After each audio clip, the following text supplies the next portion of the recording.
Itu tandanya apa? Tandanya berhalanya itu bukan benda-benda patung yang disebutkan itu, bukan. Tetapi si Abu Jahal, Abu Lahab inilah berhalanya. Siapa berhala itu? Quran menginformasikan dengan jelas bahwa Fir'aun ini mendeklar dirinya ilahun. Tuh, ya. Saya tidak melihat Tuhan lain selain aku. Jadi Fir'aun itu kan orang. Nah, Fir'aun itulah berhala.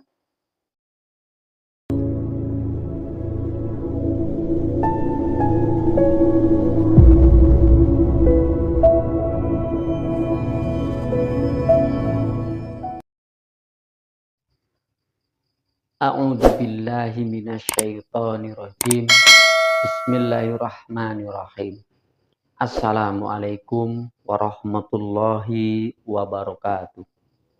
Alhamdulillahilladzi arsala rasulahu bil huda wa dinil haqq liyudhhirahu 'alad dini kullihi walau karihal musyrikun wa kafa billahi syahida.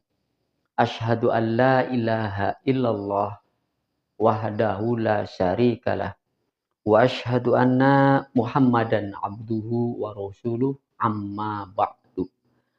Para pemirsa yang semoga dan senantiasa dirahmati Allah dan diberikan kemudahan-kemudahan di dalam memahami ayat-ayatnya, sehingga oleh karenanya kita dapat melaksanakan segala perintahnya dan menjauhi segala larangan-larangannya, tentunya sesuai dan selaras dengan sunnah para nabi-nabinya, utamanya Nabi Muhammad Rasulullah Sallallahu Alaihi Wasallam.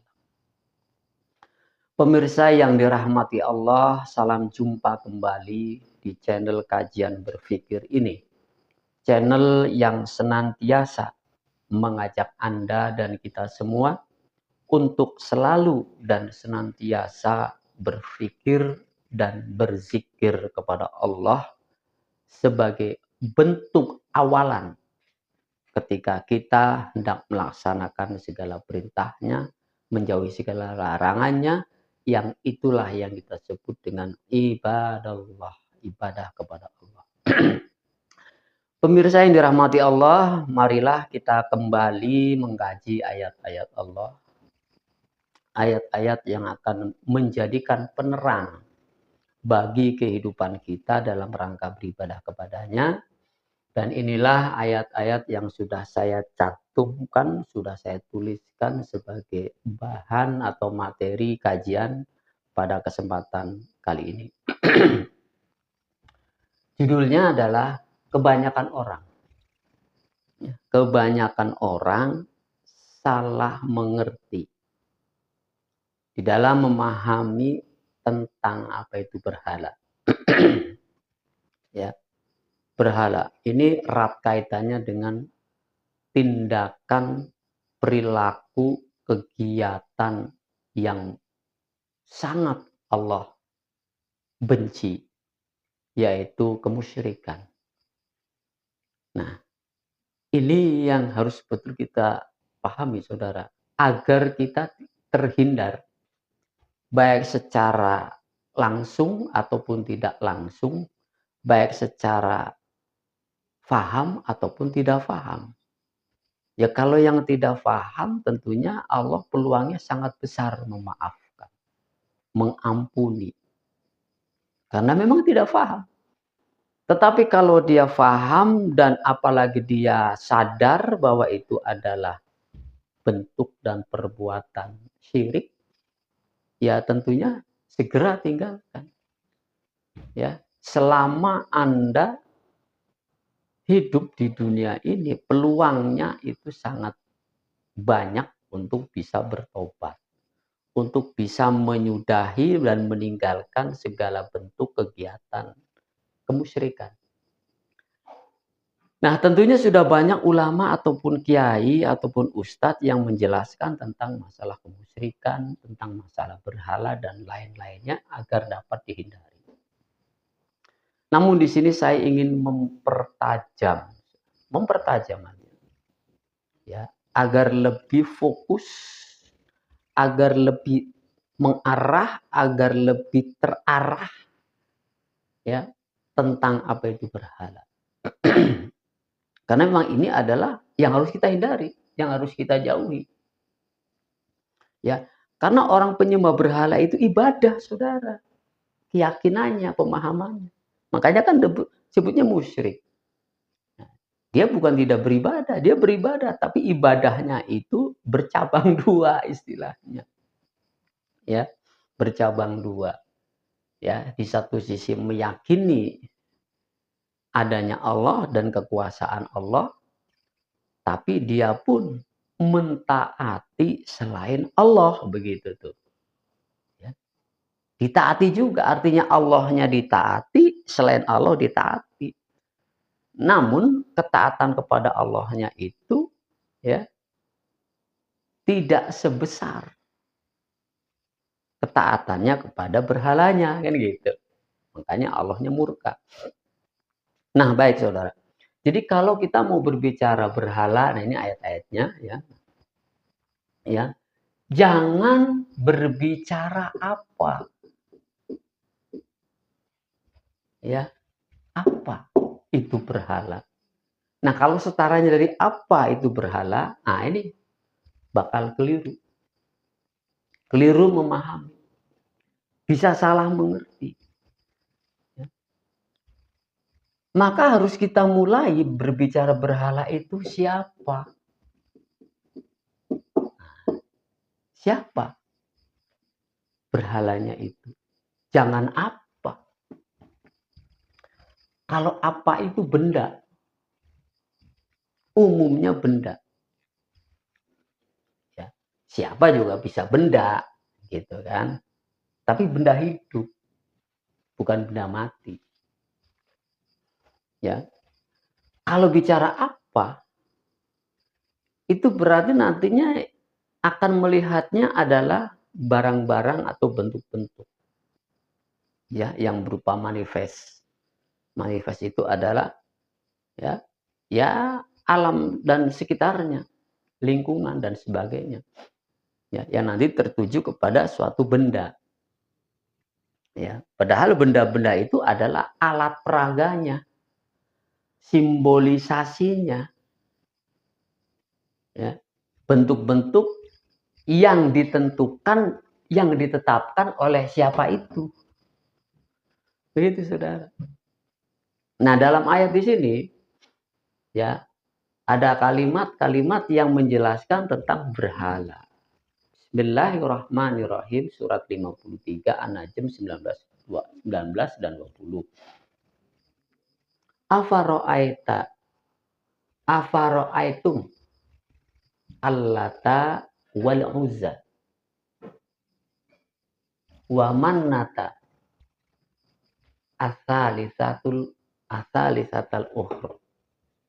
Nah, ini disebutkan di sini ada nama Lata, ada nama Uzza, ada nama Manat.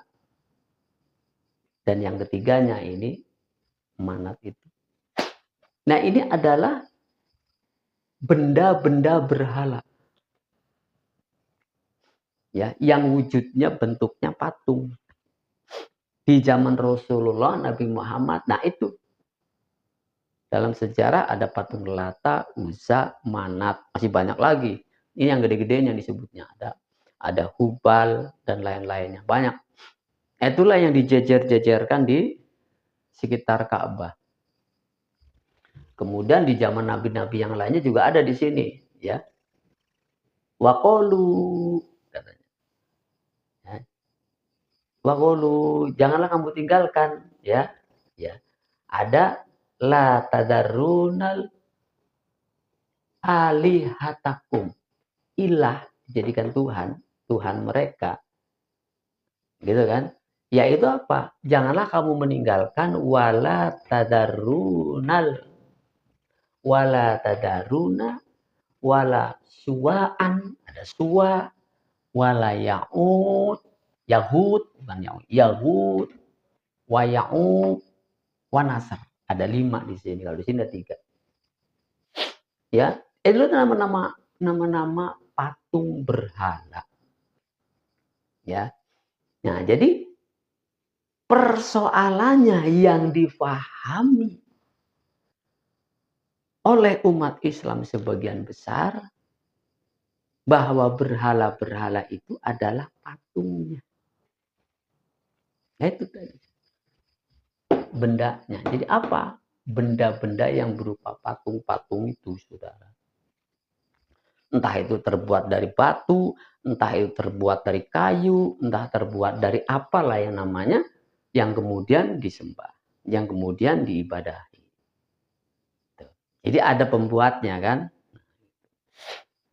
Nah, kalau fokusnya ke sini, ke bendanya, melupakan siapa yang mengkonsepnya, siapa yang mengajarkannya, siapa yang memerintahkannya.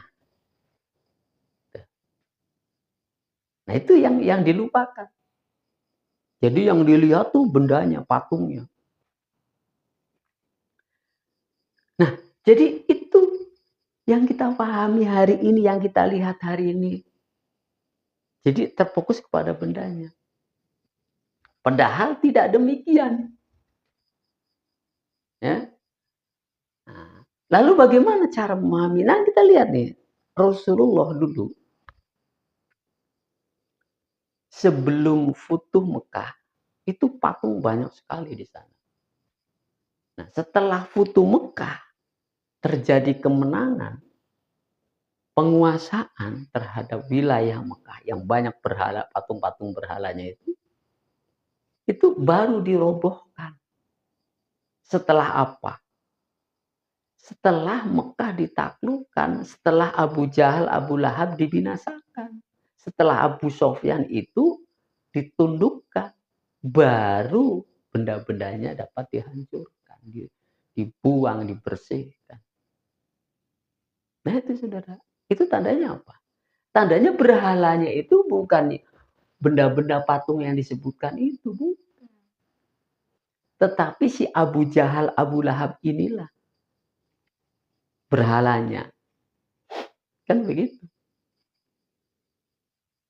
Kan harus ke sana memahaminya. Abu Sofyan itulah berhalanya. Nah, jadi kalau begitu, ya, umat Islam sekarang ini memahami berhala itu adalah bendanya. Ntar ada orang nyembah pohon, pohonnya ditebang. Ntar ada orang membakar menyan, membakar apa, ya. Kemudian dikasari umpamanya. Musyrik itu. Ya itu mah kecil, kalau disebut musyrik kecil. Nggak tahu siapa yang menjadikan orang tersebut menyembah keris, mengagung-agungkan benda, menyembah pohon. Kan nggak tahu siapa di situ. Kan ada minimal kepala sukunya. Minimal kepala adatnya. Ya. Jadi orang takut dengan kepala suku, kepala adat, kepala kampung yang tidak melakukan ritual itu. Jadi kembali lagi. Jadi di situ letak. Jadi kalau begitu berhala itu siapa? Wujudnya orang yang memiliki kuasa, yang memiliki konsep, yang memiliki kekuatan, yang memiliki apalagi pengaruh, yang kemudian ya mengarahkan untuk begini dan begitu. Jadi orang.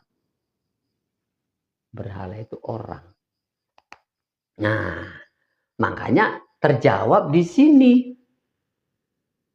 Quran surat 45 ayat 23. Afaro'aita manittahoda ilahahu hawahu. Ilahahu hawahu. Tuhan. Kalau ada kata-kata Tuhan berarti ilah berarti Tuhan maksudnya.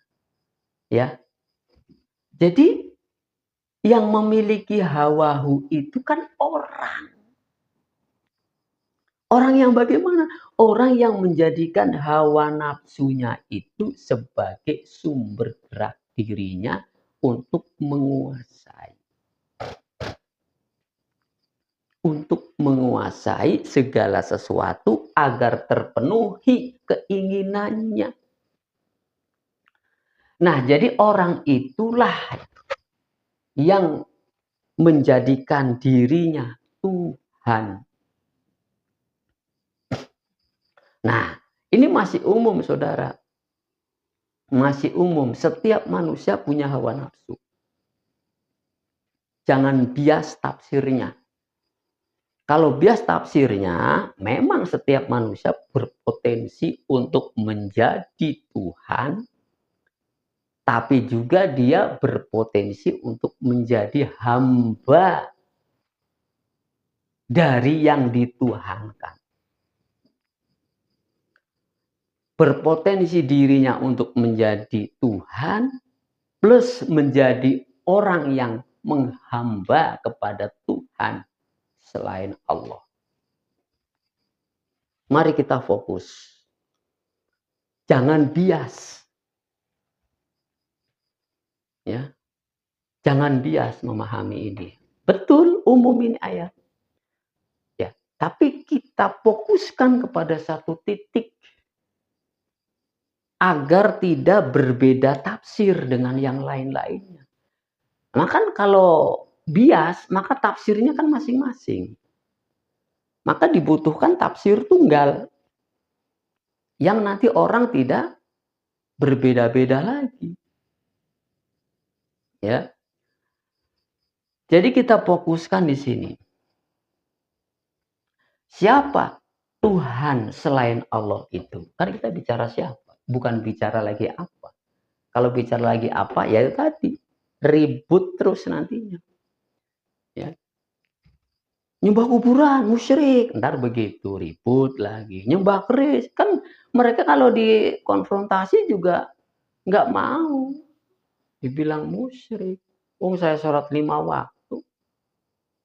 Sama-sama sholat 5 waktu. Satu dengan yang lain saling berseteru. Nah ini sampai sekarang ributnya nggak selesai-selesai. Atau berbedaan itu selesai. Karena apa? Karena dibendang lihatnya. Ya kan cetek banget. Pemahaman tentang musyrik kalau dititik beratkan kepada benda kan cetek itu pemahaman. Ya kan malu dengan ijazahnya. Ijazahnya tinggi sampai LC ngomongin berhala masih patung dalam bentuk wujud benda. Masih ngomongin keris, masih ngomongin cincin, masih ngomongin kemenyan, masih ngomong macam-macam. Ya, cetek banget itu pemahaman kayak seperti itu. Dan itu yang terus digaung-gaungkan. Musyrik begini, musyrik begini, musyrik begini. Nah, sasarannya itu yang sasaran tembaknya adalah orang yang tadi mengistimewakan benda-benda tertentu. Ya. Jadi serangannya ke sana. Ya nggak selesai itu, saudara. Nggak lihat contoh Nabi. Taklukkan dulu. Di balik yang membuat konsep musyrik itu. Taklukkan. Nah itu baru. Dengan sendirinya juga dirobohin sendiri. Nah balik kembali sini. Jadi sekali lagi jangan ke sini. Salah mengerti nanti, salah memahami kalau dititik berat pada berat ke sini. Lalu jawabannya ini. Atau bukan jawaban, landasannya ini untuk memahami tentang berhala. Nah, baru kita fokus siapa berhala itu. Quran menginformasikan dengan jelas bahwa Fir'aun ini mendeklar dirinya ilahun. Tuh. Ya. Saya tidak melihat Tuhan lain selain aku. Jadi Fir'aun itu kan orang. Nah, Fir'aun itulah berhala yang disembah, yang diibadahi oleh rakyatnya, oleh umatnya, oleh penduduknya di Mesir. Itu berhala. Nah, Firaun bisa membuat aturan-aturan, bikin patung monyet kah, bikin patung orang atau bikin patung apa saja untuk disembah. Dan memang budaya masa lampau itu, ya, simbol-simbol lambang-lambang yang diagungkan itu umumnya bukan berupa lukisan, ya. Ia berupa patung-patung atau manuskrip. Ya. Karena tulisan-tulisan juga berupa manuskrip. Tulisan timbul di dinding-dinding di benda-benda yang bisa diukir. Nah, itulah karya budaya peradaban di masa lampau di dalam mengukir sejarahnya begitu. Menceritakan masanya seperti itu. Ya. Jadi nggak kayak sekarang. Kalau sekarang mah udah zamannya lebih modern lagi. Bisa jadi berhala itu bisa dibentuk oleh AI gitu, oleh lukisan, oleh gambar, bahkan oleh tulisan, oleh konsep. Jadi berhala sekarang itu udah nggak berbentuk patung-patung lagi atau benda-benda lagi, tapi berupa konsep besar. Ya, nah itu kan nggak kelihatan, adanya di otak-otak para orang-orangnya yang mendesainnya. Nah, kita nggak kesana kejauhan nantinya. Ini dulu fokus ini. Jadi berhala itu adalah wujudnya orang. Itu kesimpulannya. Siapa orangnya? Quran menyebutnya adalah Fir'aun. Quran menyebutnya adalah Namrud. Quran menyebutnya, mengalamatkannya kepada Abu Jahal, Abu Lahab. Jadi kesimpulannya juga bahwa berhala ini adalah penguasa.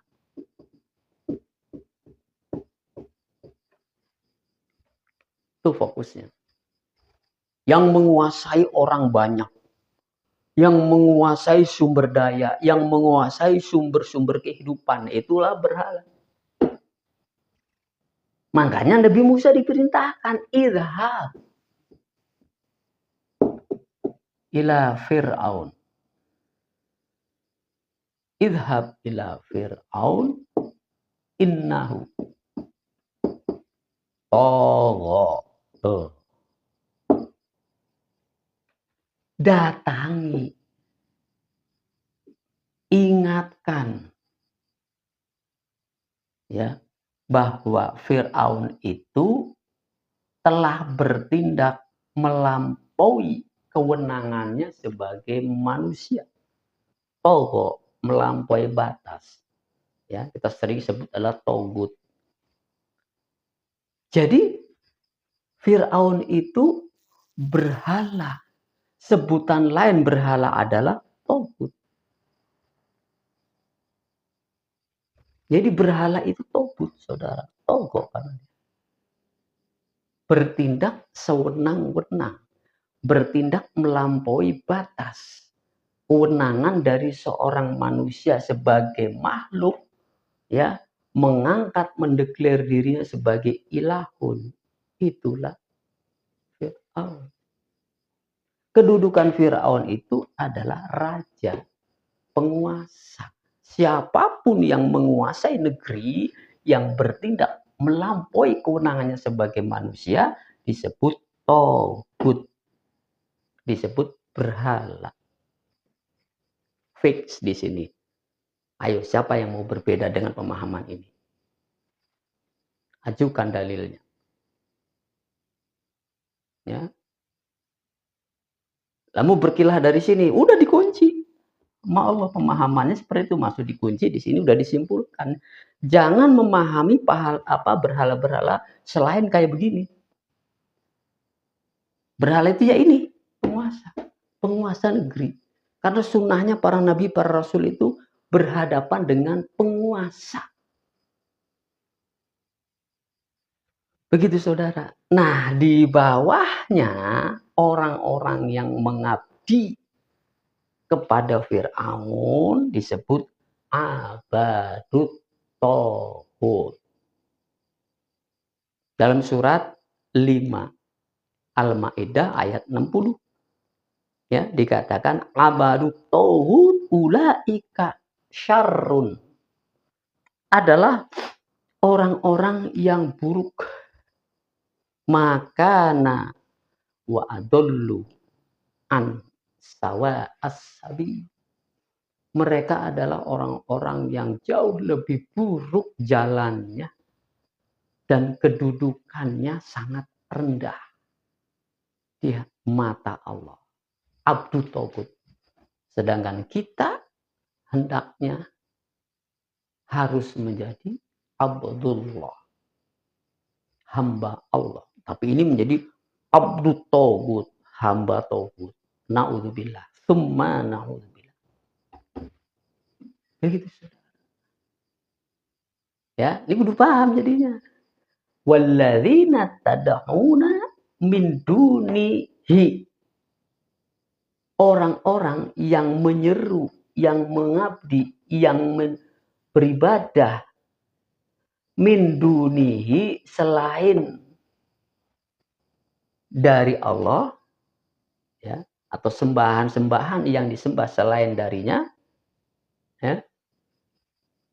Sementara la tastati'una nasrokum, tidak akan mendapatkan pertolongan. Jadi orang-orang yang menyembah berhala, abdu togut, dia tidak akan mendapat pertolongan dan perlindungan dari Allah. Kenapa? Karena mereka sudah mengambil perlindungan dari berhalanya itu. Dari orang yang diibadahi itu. Dari penguasa yang diibadahi itu. Ya.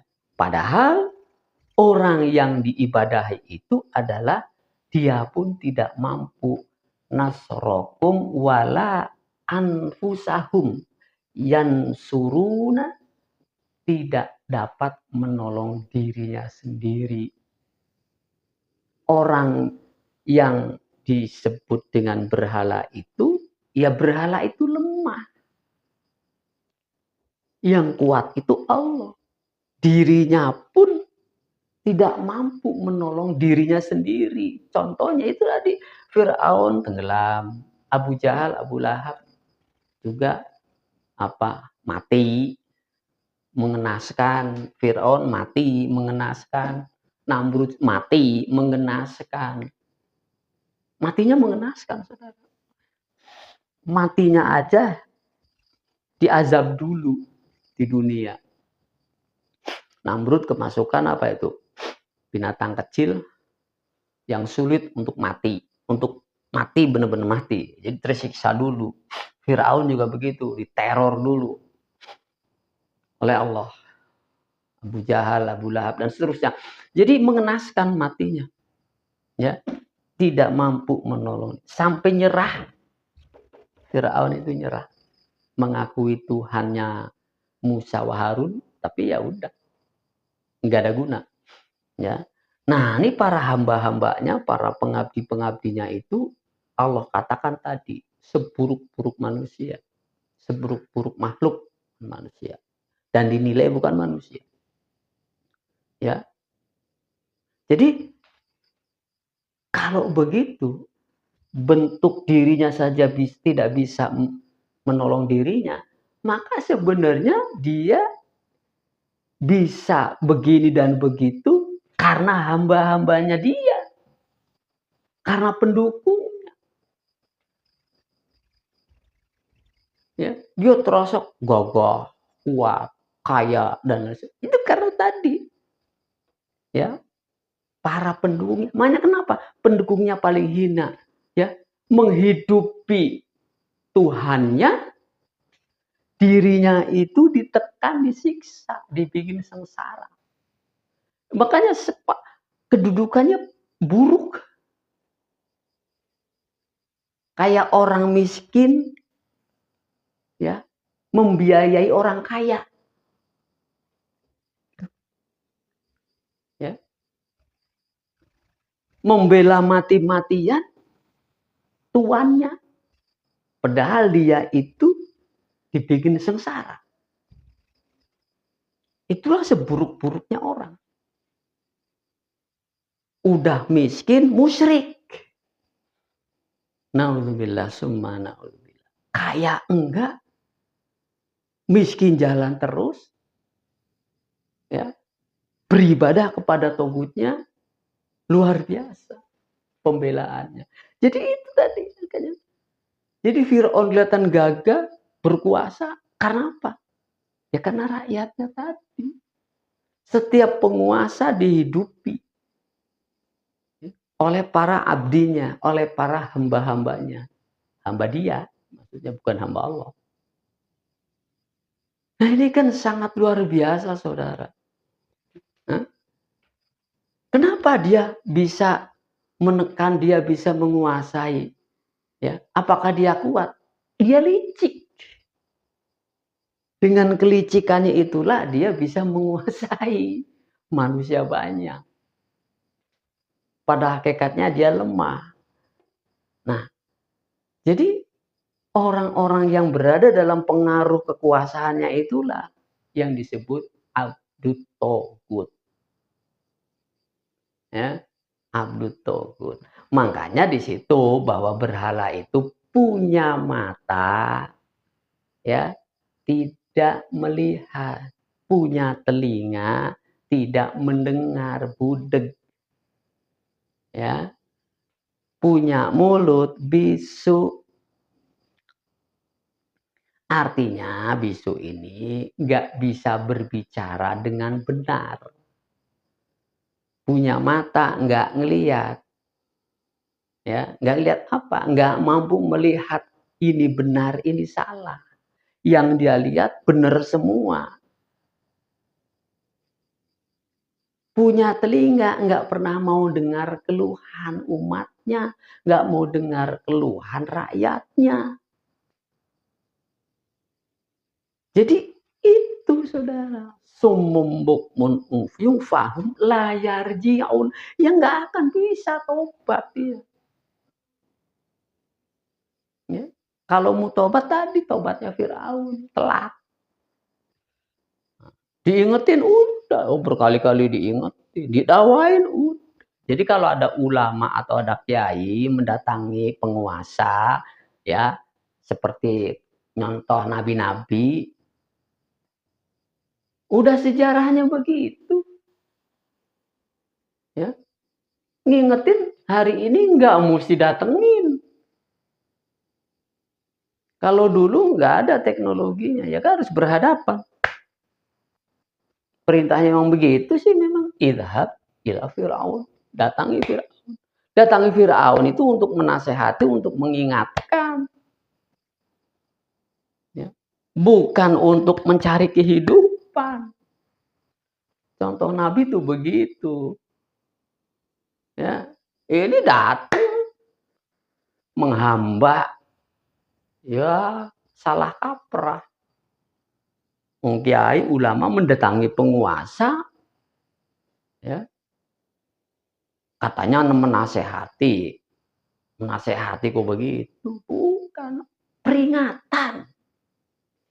Berikan peringatan. Ya, peringatan itu ya adalah warning keras.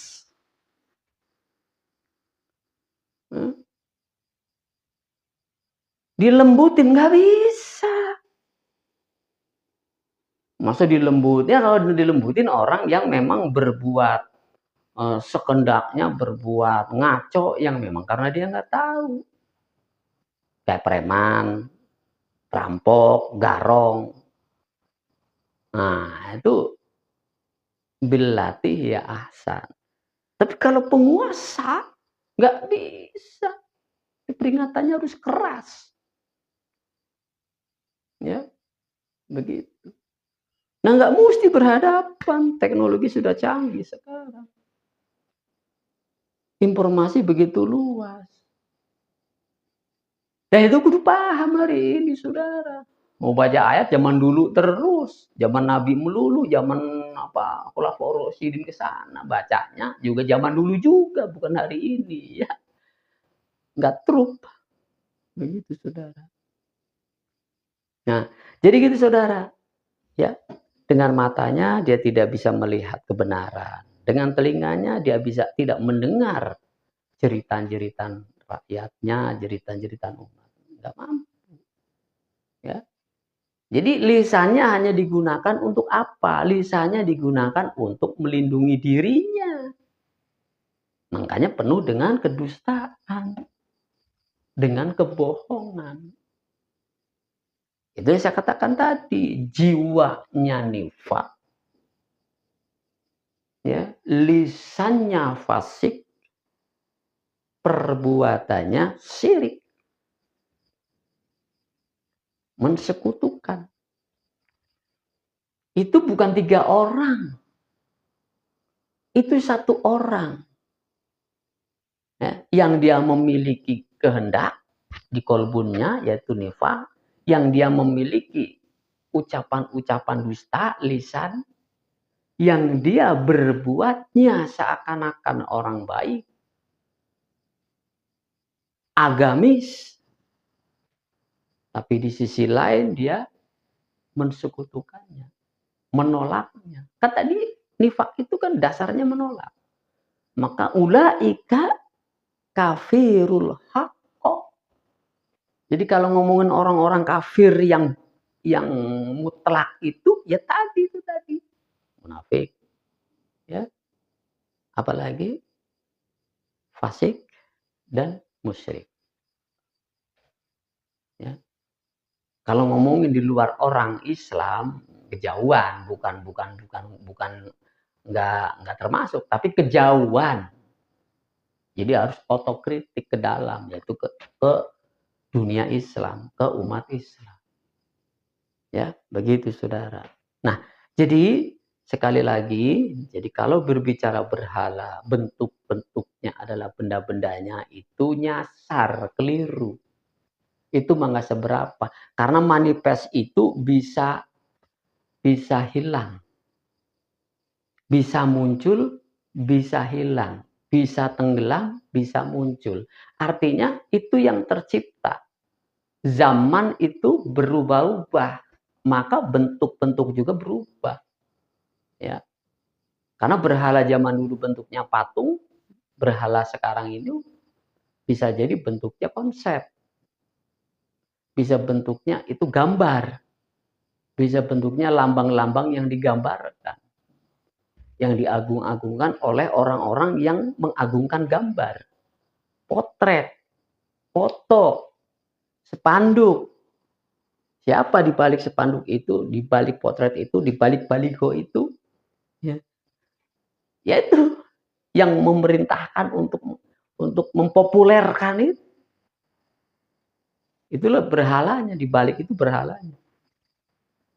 Ya, begitu. Yang memviralkan itu, perintahkan supaya viral. Nah, itu di baliknya itu. Sehingga orang terpengaruh, sehingga orang senang, sehingga orang mencintainya, sehingga orang mengabdinya kepada. Begitu, saudara. Ya, jadi ingat sekali lagi bahwa berhala tidak bisa memberikan kemakmuran. Berhala tidak bisa memberikan kesejahteraan. Berhala tidak bisa memandaikan. Berhala hanya bisa menyengsarakan. Dan orang-orang yang sudah mulai berpikir banyak bahwa berhala itu yaitu semodel dengan Fir'aun, dengan Abu Jahal, dengan Abu Lahab. Siapapun penguasanya, ya, karena itulah nilai yang abadi terus menerus seperti itu. Lah kalau benda-bendanya bisa berubah-ubah. Makanya kalau melihat Quran ke manifestnya keliru. Kalau melihat Quran kepada benda-bendanya atau dimulai dari bendanya, nggak ngelihat Qurannya, ya pasti keliru. Yang dilihat Qur'annya, barulah lihat bendanya. Ketika bendanya belum ada atau bakal ada, Quran sudah menginformasikannya, maka kitanya shadaqallah. Ya. Kalau belum ada faktanya, kita imani, kita yakini bakal ada. Karena perulangan itu terjadi. Begitu saudara. Jadi ya dasar memahami Quran itu sebenarnya sudah disederhanakan. Ketika faktanya belum ada, informasinya sudah ada, kita beriman kepada Allah. Bahwa ayat ini pasti akan terwujud faktanya nanti. Ketika sudah ada faktanya, wujud faktanya ada, klop dengan ayatnya, dengan datanya, maka kita mengatakan shadaqallah, maha benar Allah dengan segala firman. Nah, karena Al-Quran letak titik fokusnya adalah sebagai prinsipnya Quran adalah al-huda, maka ada yang ditunjuk. Begitu kita melihat petunjuk, begitu melihat bendanya, kita membenarkan. Begitu saudara. Ya. Jadi enggak ada ya Firaun yang bentuknya seperti Firaun dulu, wujudnya enggak ada. Ya, watak dan sifatnya itu yang terus akan ada. Ya, jadi orang udah banyak yang paham nih siapa Firaun, sudah paham banyak orang. Cuman bagaimana ya menghadapi Firaun, menaklukkan Firaun itu yang nggak banyak orang paham, nggak banyak orang tahu. Ya, kan nggak ngerti sunnah bagaimana si Abu Jahal Abu Lahab itu ditaklukkan. Ya karena tadi memahaminya yang keliru, memahami sunnah keliru, memahami berhala keliru. Dan dia berada di dalam naungan berhala-berhala itu sendiri. Ya sulit saudara mengerti. Maka di sini katakan, saya mengajak, merdekalah Anda berpikir. Jangan junub. Ya, apa sih junub? Jangan terkungkung pikirannya oleh pemahaman-pemahaman yang ada. Nah itulah saudara, pengertian tentang masalah berhala, tentunya kita nggak perlu menunjuk orang, nggak perlu menunjuk oknum, yang jelas itulah sifat berhala, dimanapun dia berada, ya wujudnya pasti penguasa. Penguasa negeri pasti itu. Ya. Bukan orang-orang biasa, maksudnya bukan orang-orang yang ya seperti kita lihat pada umumnya. Nah, justru orang-orang yang kita lihat itu adalah hamba togutnya, hamba Fir'aun, hamba Abu Jahal, hamba Abu Lahab. Nah, dan pasti tingkah lakunya adalah juga biadab, sama seperti tuannya, merusak, ya, berbohong, berdusta, ya, bicara pagi A, sorenya bicara B, besoknya lagi lain lagi, itu, ya, nah saudara bisa lihat lah. Di YouTube itu paling gampang untuk melihat hamba togut, masih sangat mudah untuk melihatnya. Ya. Tapi yang sulit melihat siapa dan bagaimana hamba Allah itu nggak mudah melihatnya, kecuali dengan ilmu. Kalau dengan ilmu, pasti dia bisa melihat siapa Abdullah, siapa Abdul Togut. Ya, demikian. Hadanallahu wa iyyakum ajmain walhamdulillahi rabbil alamin.